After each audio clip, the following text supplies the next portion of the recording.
Hello दोस्तों, कैसे हो आप लोग। आज मैं आप लोगों को बताने वाला हूँ महाभारत की कहानी। आप लोगों ने देखा ही होगा टीवी में, फिल्मों में, या फिर कई सारे ऐसे मूवीज़ वगैरह भी बनी हुई हैं जिनमें आजकल देखते रहते हो आप लोग कि महाभारत का क्या हुआ था, कैसे हुआ था, कहाँ से उसकी जन्म गाथा स्टार्ट हुई थी और उसकी क्या कहानी थी और किन किन लोगों के बीच में महाभारत हुआ था। आज इस वीडियो में मैं आप लोगों के लिए लेकर आया हूँ महाभारत की संक्षिप्त सारी की सारी संपूर्ण कहानी, जो कि आज मैं आप लोगों को बताने वाला हूँ। तो सबसे पहले हम महाभारत का स्टार्ट करते हैं। तो मैं आज आपको बता दूं कि इस वीडियो के जरिए जो आप लोगों को आज सुनने को मिलेगा, सीखने को मिलेगा, उसका हमारा टॉपिक होगा महाभारत की संक्षिप्त कथा, जो कि एक मैं छोटे से लफ्ज़ों में आप लोगों को बताना चाहूँगा, शाब्दिक अर्थों में आपको बताना चाहूँगा, बयान करना चाहूँगा कि महाभारत क्या है और उसकी सारी की सारी संपूर्ण कहानी मैं आज आप लोगों के सामने रखना चाहता हूँ।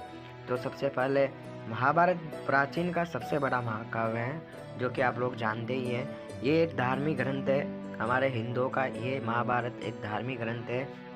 इसमें उस समय का इतिहास लगभग, उस समय बहुत पुराना इतिहास है। तो इसमें उस समय का इतिहास लगभग 10,000 लाख श्लोकों में लिखा हुआ है। इसकी पूर्ण कथा का मैं आपके सामने सारा का सारा संक्षेप में परिचय दूंगा, जो कि कहाँ से और कैसे शुरुआत होती है। तो महाभारत की सबसे पहले जो शुरुआत होती है वो है चंद्रवंश से, जो कि चंद्रवंश से कुरुवंश तक की जो उत्पत्ति होती है, वहाँ से महाभारत जो हमारी कथा है उसकी शुरुआत होती है।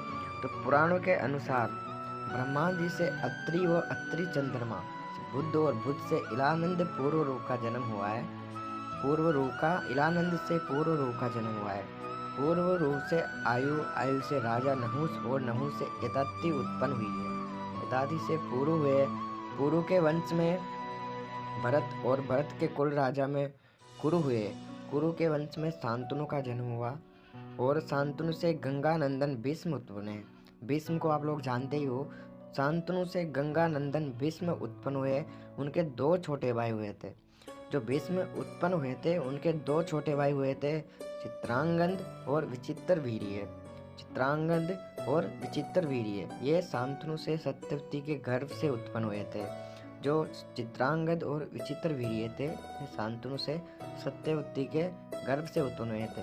शांतनु के सर्वलोक चले जाने पर भीष्म ने अविवाहित, बिना विवाह किए हुए अविवाहित रहकर अपने भाई विचित्र वीर्य के राज्य का पालन किया।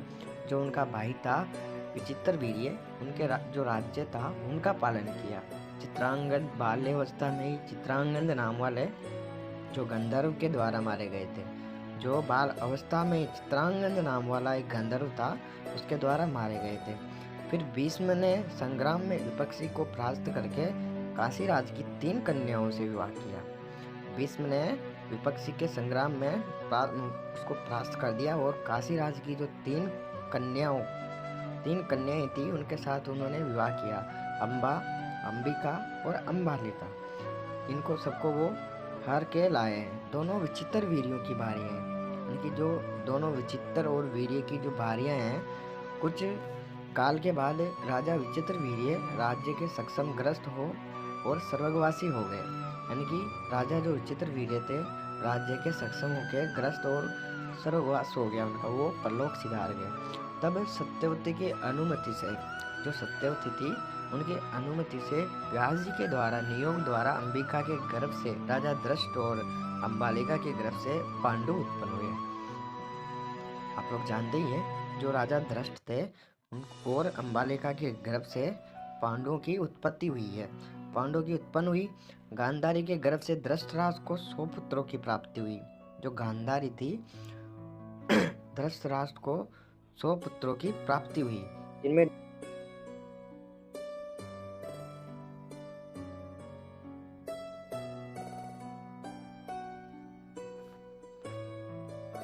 धृतराष्ट्र और अम्बालिका के गर्भ से पांडु उत्पन्न हुए। गांधारी के गर्भ से धृतराष्ट्र को 100 पुत्रों की प्राप्ति हुई, जिनमें दुर्योधन सबसे बड़ा था और पांडु के युधिष्ठिर, पांडु के जो थे वो युधिष्ठिर, भीम, अर्जुन, नकुल, सहदेव आदि 5 पुत्र हुए। ठीक है, पांडु के कितने पुत्र हुए? 5 पुत्र हुए। युधिष्ठिर, भीम, अर्जुन, नकुल, सहदेव, इनको मिला के 5 पुत्र हुए। अब यहाँ से होता है पांडवों का राज्याभिषेक। यहाँ से पांडवों का राज्याभिषेक स्टार्ट हो जाता है। ठीक है, तो धृतराष्ट्र जन्म से ही अंधे थे। आप लोगों ने देखा होगा महाभारत में कई ऐसी कहानियां हैं जिनमें आप लोगों ने देखा होगा चित्रों में कि धृतराष्ट्र जन्म से ही अंधे थे। अतः उनकी जगह पर पांडवों को राजा बनाया गया, क्योंकि वो जन्म से ही अंधे थे तो उनकी जगह पे पांडवों को राजा बनाया गया। इससे धृतराष्ट्र को सदा अपनी नेत्रहीनता पर क्रोध आता है और पांडु से देश भावना होने लगती है। पांडु ने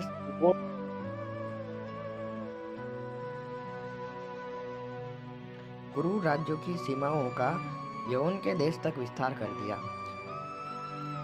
यवन के देश तक उन्होंने अपना विस्तार कर दिया। एक बार राजा पांडु अपनी दोनों पत्नियों कुंती तथा माद्री के साथ आखेट के लिए वन में गए। एक बार राजा पांडु अपनी पत्नियां थी कुंती तथा माद्री के साथ आखेट के लिए वन में गए, जो शिकार के लिए वन में जाते हैं। ठीक है, वहाँ उन्हें एक मृग का मैथुन रथ जोड़ा, एक हिरण का मैथुन रथ जोड़ा दृष्टिगत हुआ। वो वहाँ पे जंगल में मैथुन रथ जोड़ा एक मृग का दृष्टिगत हुआ, उनको देखते हैं। पांडु ने तत्काल अपने बाण से उस मृग को घायल कर दिया। मरते हुए मृग रूपधारी निर्देश ऋषि ने पांडु को श्राप दिया। जो मृग रूप धारण करके रखा था वो एक ऋषि मुनि था। उसने मरते हुए पांडु को श्राप दिया कि राजन, तुम्हारे समान क्रूर पुरुष इस संसार में कोई भी नहीं होगा। कि हे राजन, तुम्हारे समान क्रूर पुरुष इस संसार में कोई भी नहीं होगा। तूने मैथुन के समय बाण मारा है, तूने हम दोनों को मैथुन के समय बाण मारा है, अतः जब कभी तू मैथुन रथ होगा तेरी मृत्यु हो जाएगी। उस ऋषि ने श्राप दिया कि जब तू कभी मैथुन रथ होगा तेरी मृत्यु हो जाएगी। इस श्राप से पांडु अत्यंत दुखी हुए। इस श्राप को ऋषि के इस श्राप से पांडवों को बहुत ज्यादा दुख हुआ और अपनी रानियों से बोले, हे देवियों, अब मैं अपनी समस्त वासनाओं का त्याग करके इस वन में ही रहूंगा। मैं अपनी समस्त वासनाओं का त्याग करके इस वन में ही रहूंगा। तुम लोग हस्तिनापुर लौट जाओ। उनके वचनों को सुनकर दोनों रानियों ने दुखी होकर कहा, नाथ, हम आपके बिना एक क्षण भी जीवित नहीं रह सकती। हम आपके बिना एक क्षण भी जीवित नहीं रह सकती। आप हमें भी वन में अपने साथ रखने की कृपा करें। पांडु ने उनके अनुरोध को स्वीकार करके उन्हें वन में अपने साथ रहने की अनुमति दे दी। इसी दौरान राजा पांडु ने अमावस्या के दिन ऋषि मुनियों को ब्रह्मा जी के दर्शनों के लिए जाते हुए देखा। उन्होंने उन ऋषि मुनियों से स्वयं के साथ ले जाने के लिए आग्रह किया। उन ऋषि मुनियों से उन्होंने कहा कि हमें भी अपने साथ में ले चलो। उनके इस आग्रह पर ऋषि मुनियों ने कहा, राजन, कोई भी निसंतान पुरुष ब्रह्मा लोक जाने का अधिकारी नहीं हो सकता। कि हे राजन, कोई भी निसंतान पुरुष ब्रह्मा लोक जाने का अधिकारी नहीं हो सकता, अतः हमें आपके अपने साथ ले जाने में असमर्थ है। यानी कि हम आपको हमारे साथ में ले जाने में असमर्थ है। ऋषि मुनियों की बात सुनकर पांडु अपनी पत्नी से बोले, हे कुंती, मेरा जन्म लेना ही व्रत हो रहा है, क्योंकि संतानहीन व्यक्ति प्रीत ऋण ऋषि ऋण देव ऋण ऋषि तथा मनुष्य ऋण से मुक्ति नहीं पा सकता। क्या तुम पुत्र प्राप्ति के लिए मेरी सहायता कर सकती हो? कुंती बोली, हे आर्यपुत्र दुर्वासा ऋषि, मैंने ऐसा मंत्र प्रदान किया है जिससे मैं किसी भी देवता का आह्वान करके मनोवांछित वस्तु प्राप्त कर सकती हूँ। आप आज्ञा करें, मैं किस देवता को बुलाऊं? इस पांडु ने धर्म को आमंत्रित करके आदेश दिया। कुंती को पुत्र प्रदान किया जिसका नाम युधिष्ठिर रखा गया। कालांतर में पांडु ने कुंती को पुनः 2 बार वायुदेव तथा इंद्रदेव को आमंत्रित करने की आज्ञा दी। वायुदेव से भीम तथा इंद्र से अर्जुन की उत्पत्ति हुई। तत्पश्चात पांडु की आज्ञा से कुंती ने माद्री को उस मंत्र की दीक्षा दे दी। उसके बाद में जो कुंती थी उन्होंने माद्री को उस मंत्र की दीक्षा दे दी। माद्री ने अश्विनी कुमार को आमंत्रित किया और नकुल तथा सहदेव का जन्म हुआ। एक दिन राजा पांडु माद्री के साथ वन में सरिता के तट पर भ्रमण कर रहे थे। वातावरण अत्यंत रमणीक था और शीतल मंद हवा चल रही थी, सुगंधित वायु चल रही थी। सहस वायु के झोंके से माद्री का वस्त्र उड़ गया। जो कपड़े थे वो सहज धीरे धीरे जो धीमी गति से जो हवाएं चल रही थी उससे माद्री का वस्त्र उड़ के चला जाता है। इससे पांडु का मन चंचल हो उठा और वे मैथुन में प्रवृत्त हुए थे। कि संभावत उनकी मृत्यु हो, कि जैसे ही वो मैथुन क्रिया के लिए प्रवृत्त हुए उनकी स्वभावश उनकी मृत्यु हो जाती है। माद्री उनके साथ सती हो गई, किंतु पुत्रों के पालन पोषण के लिए कुंती हस्तिनापुर लौट आई। जो उनके पुत्र थे, जो पुत्रों की प्राप्ति हुई थी, उन्होंने इंद्रदेव से और पवनदेव से, वो उनको लेके हस्तिनापुर लौट आई। वहाँ रानी अतः वहाँ वाले जो ऋषि मुनि पांडवों को राजमहल छोड़कर आ गए।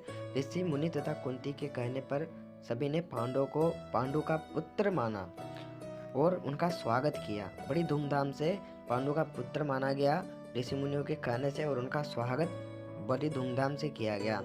अतः यहाँ से कर्ण का जन्म और षड्यंत्र तथा द्रौपदी का जो स्वयंवर होता है वो मैं आपको अब आगे बताने वाला हूँ। आप लोग ध्यान से सुनिएगा। सारा कुछ जो महाभारत है वो एक शब्द में आप लोगों को समझ में आना चाहिए, मेरी कोशिश रहेगी। जहाँ तक मैं जानता हूँ मैं आप लोगों के सामने रखूँगा, ठीक है। तो आगे जो होता है, अर्जुन द्वारा जो विराट सभा में मत्स्य भेदन होता है उसकी संपूर्ण कहानी मैं आप लोगों को बताने वाला हूँ। जब कुंती का विवाह नहीं हुआ था, उस समय की बात है, जब कुंती का विवाह नहीं हुआ था उस समय सूर्य के हंस से, उनके गर्भ से कर्ण का जन्म हुआ था। आप लोग जानते हो कि सूर्य के अंश से, उनके गर्भ से कर्ण का जन्म हुआ था, परंतु लोग लाज के वजह से कुंती ने कर्ण को एक बक्से में बंद करके गंगा जो नदी है उसमें बहाया। कर्ण गंगा जी में बहता हुआ जा रहा था कि महाराजा धृतराष्ट्र के सारथी अधिरथ, महाराजा धृतराष्ट्र के सारथी था जो अधिरथ, उनकी पत्नी राधा ने उसे देखा और उसे गोद ले लिया, उसका लालन पालन करने लगे। कुमार अवस्था से ही कर्ण की रुचि अपने पिता अधिरथ के समान रथ चलाने की बजाय युद्ध काल में अधिक थी। कर्ण और उसके पिता अधिरथ आचार्य द्रोणा से मिले, जो कि उस समय का युद्ध काल के सर्वश्रेष्ठ आचार्यों में से एक थे। द्रोणाचार्य जो कि उस समय के युद्ध काल के सर्वश्रेष्ठ आचार्यों में से एक थे। द्रोणाचार्य उस समय कुरु राजकुमारों को शिक्षा दिया करते थे। उन्होंने कर्ण को शिक्षा देने से मना कर दिया, क्योंकि कर्ण एक सारथी पुत्र था और द्रोण केवल क्षत्रियों को ही शिक्षा दिया करते थे। द्रोणाचार्य की असम्मानित के उपरांत कर्ण ने परशुराम से संपर्क किया, जो कि केवल ब्राह्मणों को ही शिक्षा दिया करते थे। कर्ण ने स्वयं को ब्राह्मण बताकर परशुराम से शिक्षा का आग्रह किया। परशुराम ने कर्ण को आग्रह स्वीकार किया और कर्ण को अपने सामने युद्ध काल में धनुर्विद्या में निशांत किया। इस प्रकार कर्ण परशुराम का एक अत्यंत परिश्रमी और निपुण शिष्य बन गया। कर्ण दुर्योधन के आश्रय में रहता था। जो कर्ण था, दुर्योधन था, उनके आश्रय में, उनकी छत्र छाया में वो रहता था। देवयोग तथा शकुनी के छल कपट से कौरवों और पांडवों में वैर की आग प्रज्वलित हो उठी। दुर्योधन बड़ी खोटी बुद्धि का मनुष्य था। उसने शकुनी के कहने पर पांडवों को बचपन में कई बार मारने का प्रयत्न किया। युवावस्था में आकर जब गुणों में उससे अधिक श्रेष्ठ युधिष्ठिर को युवराज बना दिया गया, तो शकुनी ने लाख के बने हुए भवनों, जो लाख होती है, जो कि आजकल कंगनों में आप पाई जाती है, उसके बने हुए भवनों में पांडवों को रखकर आग जलाकर उन्हें जलाने का प्रयत्न किया गया। किंतु विदुर की सहायता से पांचों पांडव अपनी माता के साथ उस जलते हुए घर से बाहर निकल गए। वहां से एकाच चक्र नगरी में जाकर वे मुनि के वेश में एक ब्राह्मण के घर निवास करने लगे। फिर बक नामक राक्षस को वध करके व्यास जी के कहने पर वे पांचाल राज्य में, जहां द्रौपदी का स्वयंवर होने वाला था, पांचाल राज्य में, याद रखिएगा, जहाँ पांचाल राज्य था वहाँ पे द्रौपदी का स्वयंवर हुआ था, ठीक है। तो पांचाल राज्य में अर्जुन के लक्ष्य वेदन के कौशल से मत्स्य वेद होने पर पांचों पांडवों ने द्रौपदी को पत्नी रूप प्राप्त कर लिया, ठीक है। इसके आगे जो कहानी होती है महाभारत की, जो अगला पड़ाव होता है वो होता है हमारा इंद्रप्रस्थ की स्थापना, कि इंद्रप्रस्थ की स्थापना कैसे हुई थी। तो आप लोग आगे सुनोगे। द्रौपदी का जब स्वयंवर नहीं हुआ था उसके पहले विदुर को छोड़कर सभी पांडवों को मृत समझने लगे, क्योंकि वो वहां से निकल गए थे आग से बच के। लोगों को तो लगा कि वो लोग मर गए। इस कारण धृतराष्ट्र ने शकुनी के कहने पर दुर्योधन को युवराज बना दिया। द्रौपदी स्वयंवर के तत्पश्चात दुर्योधन आदि को पांडवों के जीवित होने का पता चल गया। पांडवों ने कौरवों से अपना राज्य मांगा, परंतु गृह युद्ध के संकट से बचने के लिए युधिष्ठिर ने कौरवों द्वारा दिए खंडहर स्वरूप खांडवन वन आधे राज्य के रूप में प्राप्त किया। पांडु कुमार अर्जुन ने श्री कृष्ण के साथ खांडवन वन को जला दिया और इंद्र के द्वारा की हुई वृष्टि का अपने भानु के छत्राकर बाण से निवारण करते हुए अग्नि को तृप्त किया। वहां अर्जुन और कृष्ण जी ने समस्त देवताओं को युद्ध में परास्त कर दिया। इसके फलस्वरूप अर्जुन ने अग्निदेव से दिव्य गांडीव धनुष और उत्तम रथ प्राप्त किया और कृष्ण जी ने सुदर्शन चक्र प्राप्त किया तथा उन्हें ये युद्ध में भगवान कृष्ण जैसी शरीति मिले थे तथा उन्होंने आचार्य द्रोण से ब्रह्मास्त्र आदि दिव्य आयुध और कभी नष्ट न होने वाले प्राण प्राप्त किए। इंद्र अपने पुत्र अर्जुन की वीरता देखकर अति प्रसन्न हुए। इंद्र के कहने पर देवशिल्प विश्वकर्मा और मय दानव ने मिलकर कांडव वन के इंद्रपुरी जीतने भव्य नगर में निर्मित कर दिया, जिसे इंद्रप्रस्थ नाम दिया गया क्योंकि इंद्र के कहने पर विश्वकर्मा देवशिल्पी मंदानु मिलकर इंद्रपुरी जितने भव्य नगर में निर्मित कर दिया, जिसे इंद्रप्रस्थ नाम दिया गया। अब वहां से आगे जो हमारा पड़ाव आता है पांडवों की विश्व विजय और उनका वनवास। यहाँ से पांडवों को वनवास लगता है, विजय के बाद में पांडवों को वनवास लग जाता है। सभी पांडव सब प्रकार की विद्याओं में प्रवीण थे। पांडवों ने संपूर्ण दिशाओं पर विजय प्राप्त पाई हुई थी। युधिष्ठिर राज्य करने के लिए उन्होंने प्रचुर सुवर्ण राशि से परिपूर्ण राज शक का अनुष्ठान किया। उनका ये वैभव दुर्योधन के लिए असहाय हो गया। अपने भाई दुशासन और वैभव प्राप्त शुद्ध करने के कहने को से शकुनी को साथ ले दूत सभा में प्रवृत्त होकर युधिष्ठिर को उसके भाइयों द्रौपदी और उनके राज्य को कपट दूत के द्वारा हंसते हंसते जीता लिया। दुर्योधन ने क्रूर राज्य सभा में द्रौपदी का बहुत अपमान किया, उसे निर्वस्त्र करने का प्रयास किया गया। श्री कृष्ण ने उसकी लाज वहां पर आकर बचाई। तत्पश्चात द्रौपदी सभी लोगों को श्राप देने ही वाली थी, परंतु गांधारी ने आकर ऐसा होने से रोक दिया। साथ ही में जुए में परास्त होकर युधिष्ठिर अपने भाइयों के साथ वन में चले गए। वहां उन्होंने अपनी प्रतिज्ञा के अनुसार 12 वर्ष व्यतीत किए। वे वन में पहले की भांति प्रतिदिन बहुसंख्यक ब्राह्मणों को भोजन कराया करते थे। एक दिन उन्होंने 88,000 द्विजों सहित दिर्वासा को श्री कृष्ण कृपा से प्रस्तुत कर दिया। वहां उनके साथ उनकी पत्नी द्रौपदी और रोहित धौम्य भी थे। 12वां वर्ष बीतने पर विराट नगर में ये गए। वहां युधिष्ठिर सबसे अपरिचित रहकर कंक नामक ब्राह्मण के रूप में रहने लगे। भीमसेन रसोइयन बने थे। अर्जुन ने अपना नाम ब्रह्मानला रखा था। पांडव पत्नी द्रौपदी रनिवास में सुरेंद्री के रूप में रहने लगी। इसी प्रकार नकुल सहदेव ने भी अपने नाम बदल लिए थे। भीमसेन ने रात्रि काल में द्रौपदी का सतीत्व हरण करने की इच्छा रखने वाले कीचक को मार डाला। तत्पश्चात कौरव विराट की गौओं को लेकर तब उन्हें अर्जुन ने परास्त किया। उस समय कौरवों ने पांडवों को पहचान लिया। श्री कृष्ण की बहन सुभद्रा ने श्री कृष्ण जी की बहन कौन थी, आप लोगों को कभी पूछा गया हो, आप लोगों ने कभी ध्यान में आया हो, कभी दिमाग में हो, तो याद रखिएगा श्री कृष्ण जी की भी बहन थी सुभद्रा। सुभद्रा ने अर्जुन से अभिमन्यु नामक पुत्र को उत्पन्न किया था। उसे राजा विराट ने अपनी कन्या उत्तरा ब्याह दी। जो राजा विराट थे उनकी कन्या थी उत्तरा, उसके साथ में ब्याह किया गया, इनकी ब्याह शादी की गई। अब यहाँ से आगे का जो हमारा अगला पड़ाव आता है शांति दूत श्री कृष्ण, जो कि शांति दूत श्री कृष्ण युद्ध की शुरुआत था श्री कृष्ण द्वारा अर्जुन को कौन से उपदेश दिए गए वो हम आगे के सारांश में समझेंगे। धर्मराज युधिष्ठिर साथ अवक्षुहिणी सेना के स्वामी होकर कौरवों के साथ युद्ध करने को तैयार हुए। पहले भगवान श्री कृष्ण परम क्रोधी दुर्योधन के पास दूत बनकर गए। उन्होंने 11 अक्षौहिणी सेना के स्वामी राजा दुर्योधन से कहा, राजन तुम युधिष्ठिर को आधा राज्य दे दो।